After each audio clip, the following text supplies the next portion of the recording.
How's it going, guys? Chris back again with some more. We're all here in Tutorina today. Free mulligan. Keep. We are playing Firesong and Sunspeaker. We haven't played in a while, and I kind of needed it for a quest. I had two 750s. One was to destroy creatures, and the other one was to cast red and white spells. So this was the deck. We got Brash Taunter, Boros Reckoner, that kind of thing going on. And the ideal. But I don't think we have any infinites. Like, we have weird backlogs that kind of work, but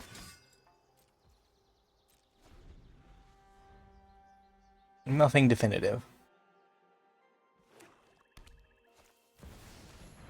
Bitter Blossom.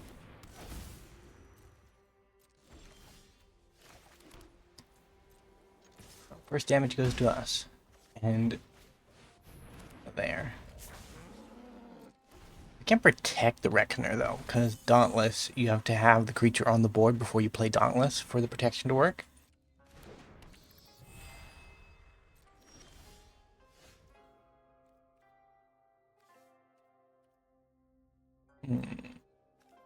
Let's see if we get a free kill.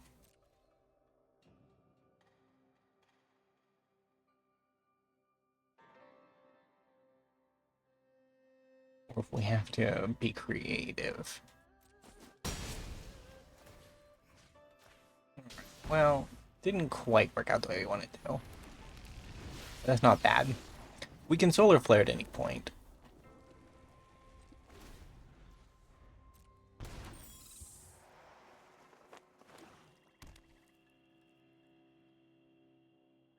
Although we do kind of want to stop the life gain. Although if they're a life gain deck, like, there might be better things to path than the bat. Like, it's kind of scary. It does make things get bigger.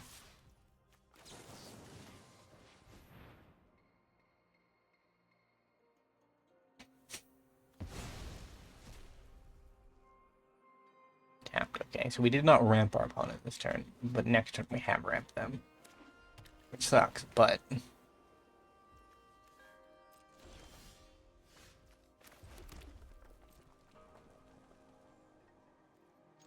Swing in team.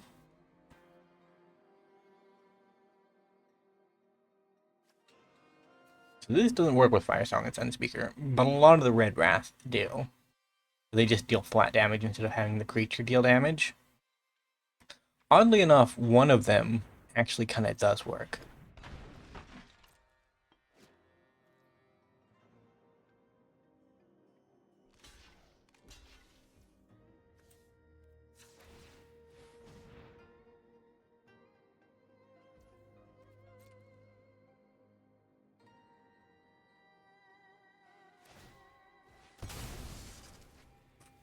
Rude.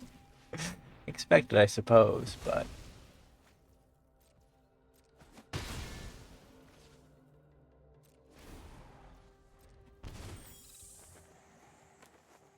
Does mean our commander the turn off.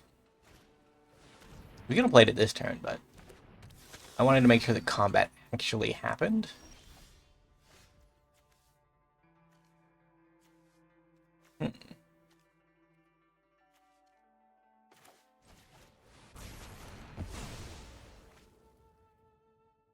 Gain life because the creature had life, like...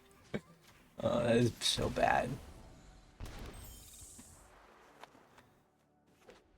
Our opponent is below 20 now. We start at 25 in Brawl, but... We are making very slow progress with our burn deck. We're technically a burn deck, even though we don't really burn that much.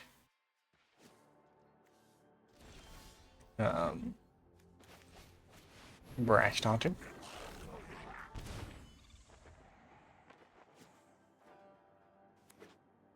So that's not gonna die anytime soon. Well, she's back. I'd like to get on my commander this turn, because my commander with Flame of Nibelheim, or Nibelheim Aflame, would have actually got there in the end, but we needed our land for that, and we did not, so no dice.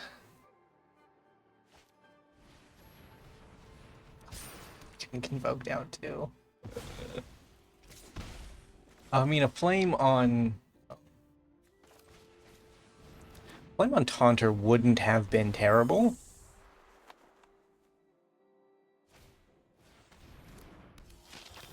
I'll lose so much life.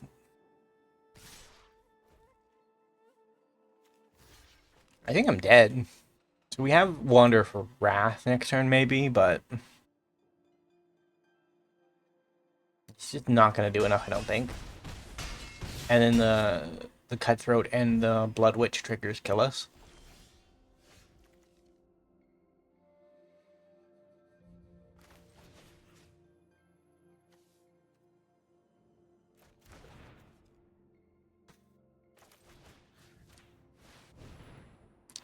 Explosive getaway. I mean, I definitely die here, but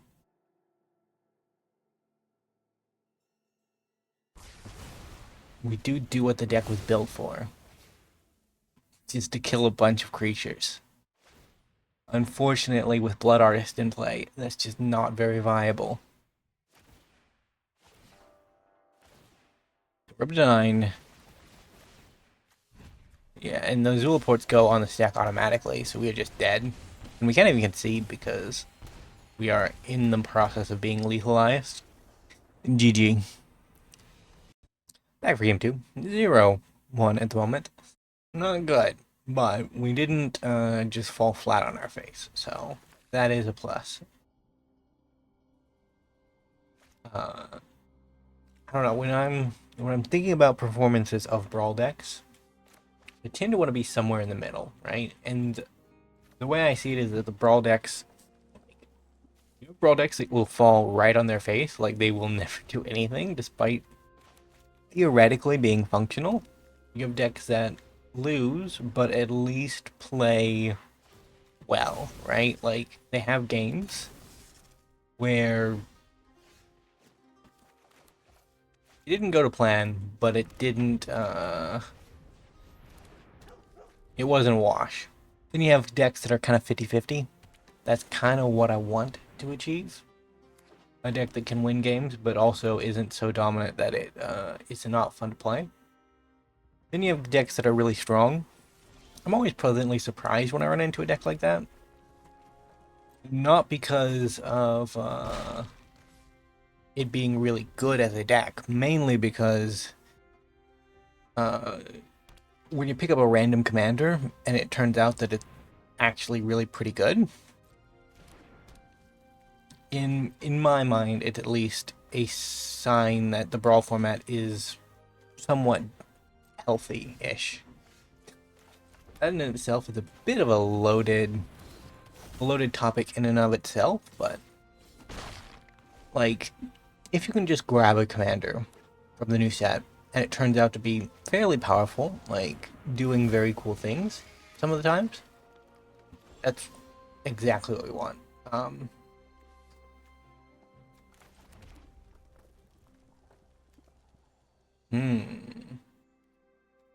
Let's get our damage.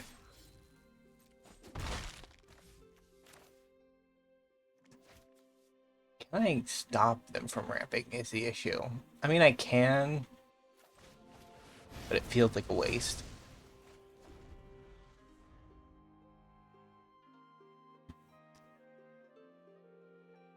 Yeah, and then there are just the tier above that are commander or brawl decks that are just full washes whenever you play them. Like, they might lose a game here or there to bad RNG or something, but the kind of decks that, generally speaking, just are solitaire decks. Like, Pog is a deck that I feel like runs into there. Like, you can beat a Pog deck, but generally speaking, if you show up with a pile of cards, Pog is gonna wash you every day. Like, he is enough of a problem that it's gonna be a bad time. Some Atali decks can also fall into that category, where they're just really, really good. inconsistent. Like, they don't win omnipresently, like the tier's supposed to, but at the same time, they're still just consistently more powerful than other things going on.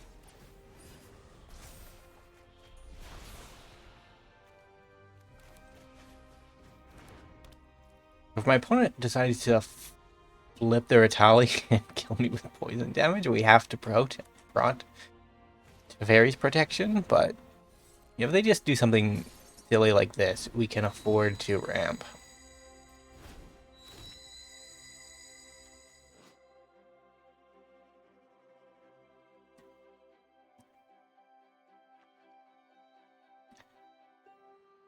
And under your control, enter untapped. Most land in the library perpetually gains when this land is tapped. That's additional mana. Very cool stuff.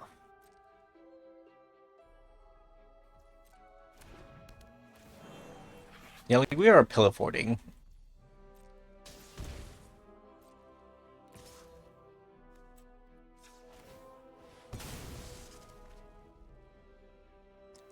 Gotta go grab another plains for Avacyn.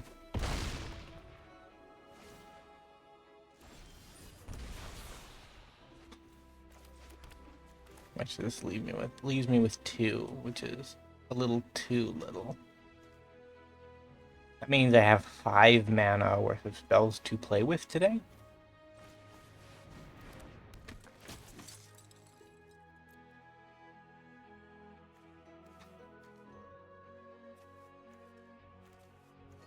I kind of don't. I'm gonna enter off here. We'll draw the cards.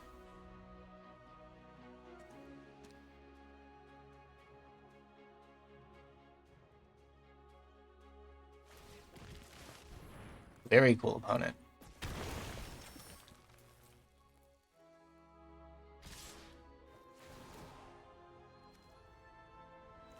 Teferi's protection. Control. Oh, nope. Never mind. Uncontrol.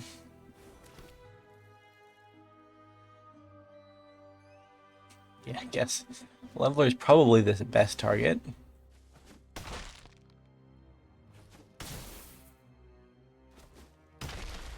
I wanted to draw a card, but we'll do it during our turn. It doesn't mean we're going to be 4 cards shorter than we should have been, but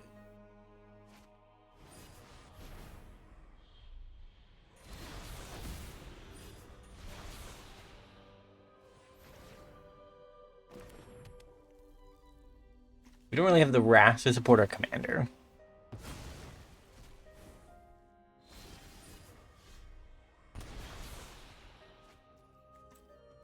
We do still have to do this.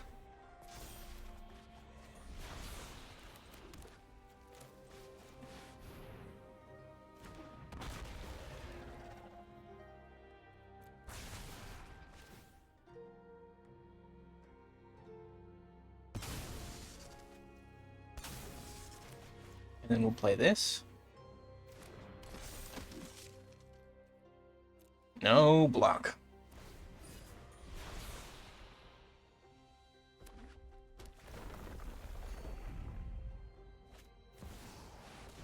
Hikes. I mean, that's it's dead. GG. Well. One more. We are back for game 3.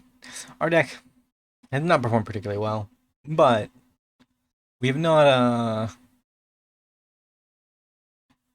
it hasn't been a slaughter.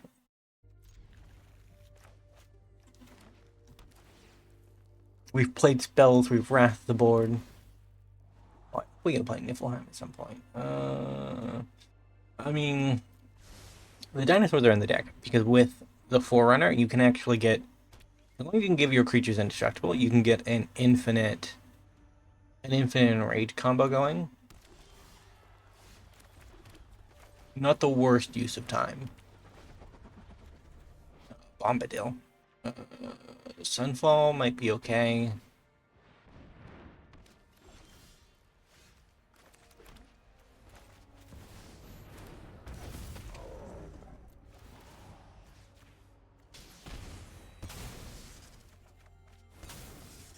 No attack. Next turn we can pull a 5-drop if we have to. And if they run out Bombadil, I'm tempted.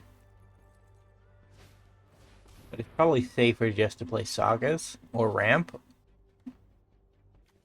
I haven't played with Farseek much recently. I know it's on Arena, but I haven't put it in any decks. Mainly because I haven't been playing that many green X decks.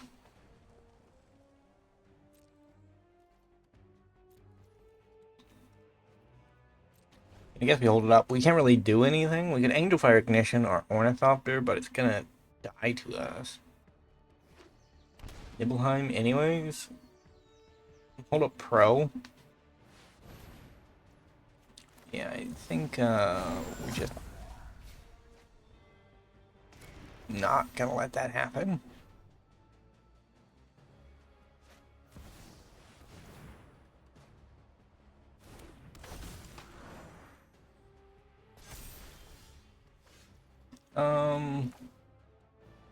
We are stuck on lands. We really cannot afford. At the same time, we can't afford to let Calyx be around. Like Calyx with ETB exile until the thing leaves ability effects. It's just way too annoying to plan around. I mean, maybe if we just outwrath them, we can technically work our way up towards Blade again.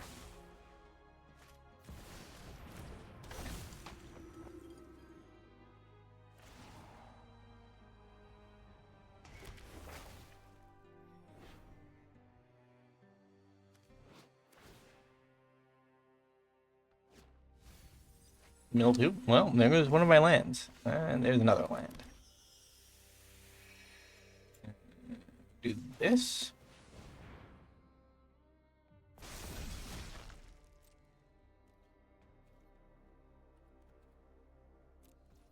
Angel Fire is sorcery, so we can't actually use it at instant speed, but we can still use Final Showdown if we have to. We don't have the white sources to support it at the moment, so it's kind of just a protection spell.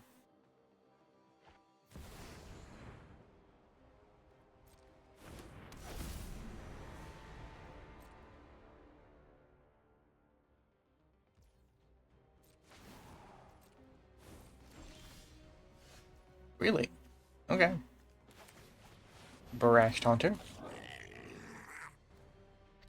Why must you attack? Oh, this. Each your opponent can attack each combat, yeah. I mean, I'm surprised they didn't eat it. I guess it was gonna die anyways. You might as well get your Saga value out of it.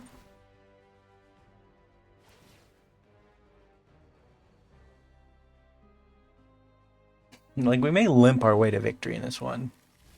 But in all the playtesting I did to finish my quests, the games I won were a limp. Oh, okay, well. I mean, that makes what I want to do next turn all the more simple, but it doesn't necessarily decide if that's actually going to happen. White source on top, too?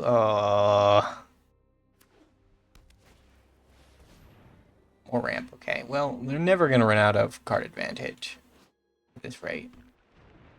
Or the capacity to cast their spells, not card advantage. Another white land off top. We got this. We didn't have this deck. Why didn't we have this? Well, we have our protection spell now.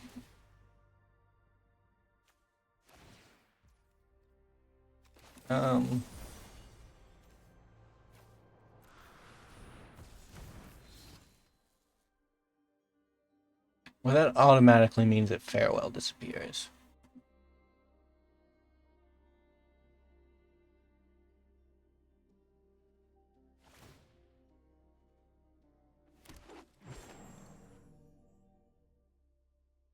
I mean, Yeah, Farewell is the only thing that actually works.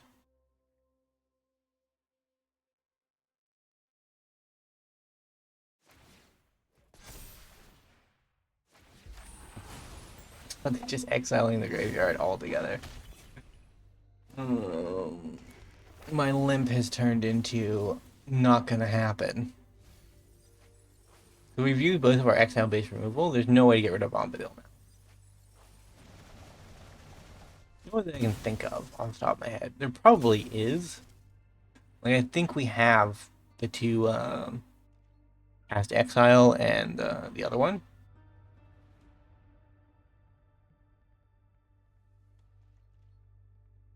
Sword Splash, yeah, that's what it's called.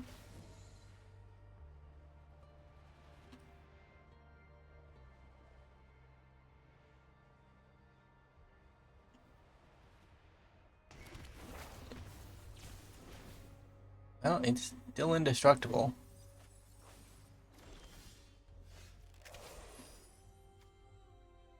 Wish you could play both of those, but...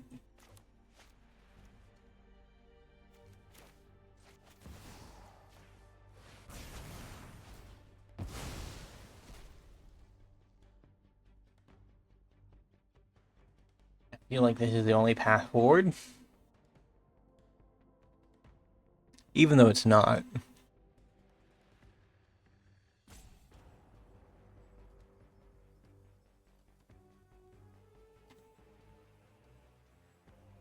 I mean, they just grab back the Odin and then kill Reckoner during their turn and attack me. There shouldn't be much tanking happening here.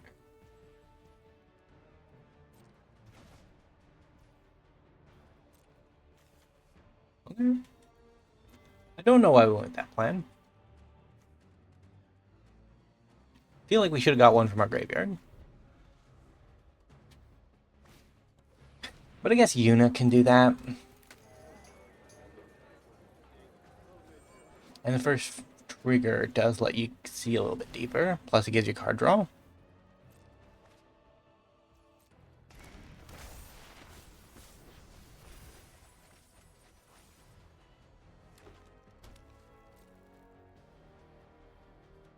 We haven't played our commander once. Mainly because we haven't had the mana to, but... I guess game 2 we had the mana. Probably game 1 too. But I think we played him in game 1 and he got.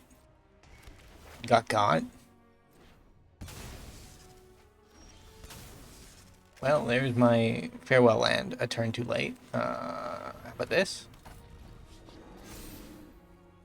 It's almost certainly gonna die.